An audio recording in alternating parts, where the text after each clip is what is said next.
No, takže já zdravím u dalšího videa a dneska tady nejsem sám, bude to tady s tátou. No, pozdravil. No a teď jsem na postavě Cikoňa a mám tým Oldov. Jo, a tady jsme vyhráli 1-0, tak. Tady můžete vidět, mám tady Kapoš a tady máte, a jo kurva ne, zás to uteklo na veřejno. Tady máte, jestli byste chtěli třeba to, jako sama, přihlašte v komentářích a budeme hrát dneska Warriors, ti jsou asi špatní. No, takže já bych to začal tím, že se podívám, takhle to je postá.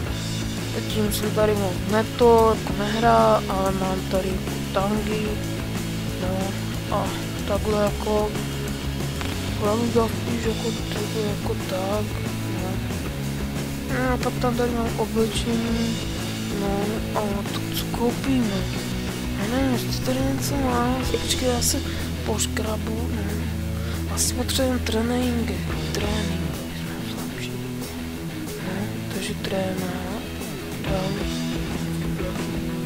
Co říkáš? Mocky pracuj. Ale to je na večer.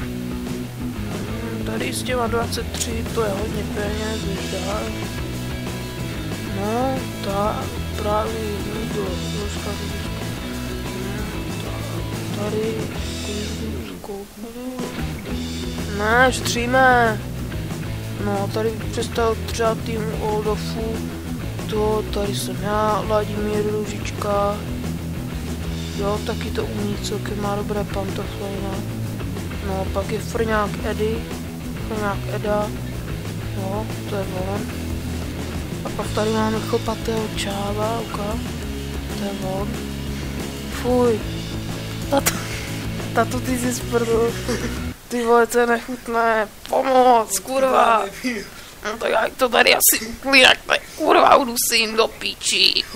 Zachraňte mě někdo. Takže zdravím, konec.